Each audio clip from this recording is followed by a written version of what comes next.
My name is Sheila Corona. Welcome to Handbook for the New Paradigm. We are in Volume 3, Becoming. And we are, for those of you following along in the book, this begins on page 369, and it is session number 45. The understanding of time, space, and reality present a great mystery to limited consciousness. The vibratory rate of manifested experience and observable matter or objects to be experienced in third dimensional reality requires the concept of time to be comprehended within a sequential format. This requirement separates simultaneous events and manifestations into identifiable segments, thus dividing multiple coactive happenings into recognizable units. It is then difficult to discern a reasonable and essentially accurate picture of complex situations using only the known pieces. Arriving at a bigger picture by assembling information from a stream of passing information requires a process necessitating the activation of a portion of the brain that is latent in most earthbound humans. The known factors, I'm being shown something here. Being shown Prince's quote about Michael Jackson and him, that if he doesn't get up in the middle of the night and write a song as it's trying to come in, then Michael Jackson will. And I'm wondering if that's part of what this is saying. Arriving at a bigger picture by assembling information from a stream of passing information requires a process necessitating the activation of a portion of the brain that is latent in most earthbound humans. The known factors may not contribute enough information to indicate the integral picture, but certainly the parts considered separately in no way indicate the combined elements forming what is true. In other words, the third dimensional experience is extremely limiting. This is the reason it is so difficult to transcend it through individual effort. The addition of multiple media providing mass amounts of information has been instructive in allowing the realization that situations that are larger and more inclusive exist than are being revealed. The amount of conflicting and deliberately misleading data included in the available information makes accurate conclusions difficult to formulate. Situations change, the available information changes, and the end result is overwhelming and confusion. It is important to understand that the deliberate confusion that is being foisted upon humanity by the use of both ends of the information continuum is purposeful. Too much information, along with too little truthful and pertinent information, is presented simultaneously. Yeah, that's why I have always said there's a little bit of truth in everything. One must discern, one must develop that discerning muscle so that one can interpret what one is seeing and hearing for oneself and know that not everything has to be swallowed as the truth. This purposefully prohibits thoughtful and intelligent humans from deriving accurate conclusions and reasonably true pictures from the ongoing flow of information about events and situations.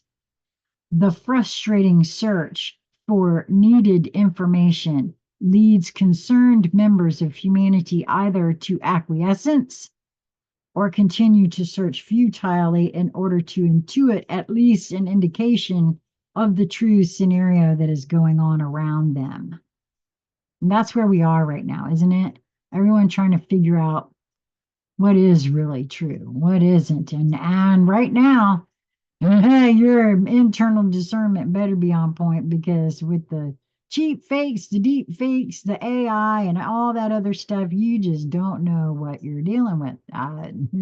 This may not be me recording this, although I happen to know it's true, but yeah, I know it's me. But at any rate, back to the book here. Knowing there is no way to ascertain all the information, each draws conclusion in the best way possible and experiences confusion and distrust.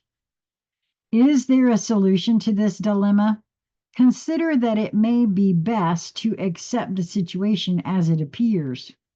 It is possible that the confusion and chaos are planned for humanity to experience and accept are exactly the experience needed.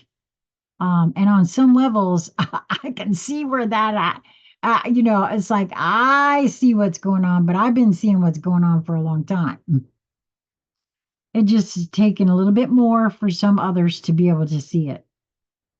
Yeah, I guess it has to get really, really loud, right? It is expected that mankind will resist and condemn the chaotic conditions and desire an end. If instead these conditions are accepted as a part of the process of the eradication of the very chaos and confusion that are being experienced, so that these can be replaced with a totally new experience, a shift in the total scenario is inevitable. Indeed, can be considered that what is going on is inevitable. The current system must break down in order that a new one can be put in place. Yes, because the current one is not broken. You're just learning that how it actually operates. You've been told that it operates one way. Now you get to see how it actually operates. It provides the opportunity for mankind to intercede and create for itself what it desires. The question at this time is, what is it that mankind desires to create? It will be either a continuation of the colonization of this planet by outsiders, or the declaration of sovereignty and ownership by asserting that the true ownership of this planet belongs to the evolving human population. To this end, these messages are dedicated to educating all humans who can be contacted, all those that will take up the gauntlet, recognize their true identity as citizens rather than owned slaves.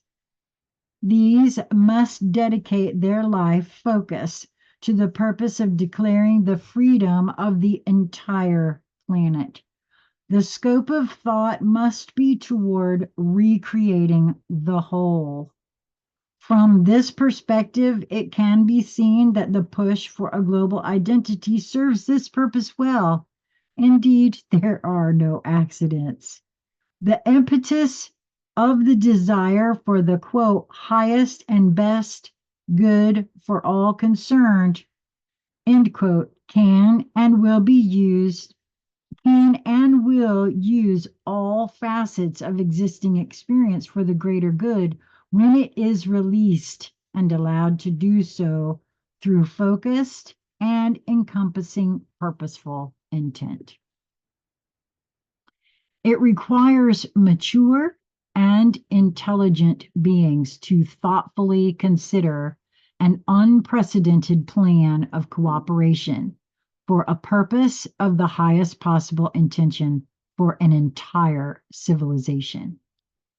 This sets forth an opportunity that can, if considered, call forth the memory of the reason why each has incarnated at this time on this planet. All the experiences that have happened thus far in this lifetime pale when compared to the prospect of providing assistance to a beleaguered planet and its numerous inhabitants that are now denied their rightful freedom to evolve in a positive and supportive environment. This assistance would end the rape and pillage of a richly endowed planet and solar system that are now being used to support civilizations that have failed to care for their own planetary homes. The change of consciousness from victim to sovereign responsibility is the necessary foundation for the fundamental change of the planetary experience. Commitment to a cooperative focus that clearly delineates the benefits available to be experienced is an impetus for joining a worthwhile cause. The individual as well as group benefits available for participation have been enumerated in past messages. The simple and yet incredibly effective factors to be considered have also been listed. The opportunity to experience into wisdom through cooperating within the basic laws of the universe offers evolution possibilities that are rarely available in one lifetime. And that feels very important to the one lifetime because there are multiple things going on here because of it being a multidimensionality. So that whole thing about universe offers evolution possibilities that are rarely available in one lifetime. I feel that's a true statement right now. And that is why there are so many star seeds here who really still don't understand exactly why they're here and what their purpose is necessarily, right? They think they might know, but okay. Seldom is such a quote sales pitch given to entice mesmerized units of consciousness to awaken and to activate their previously intended participation.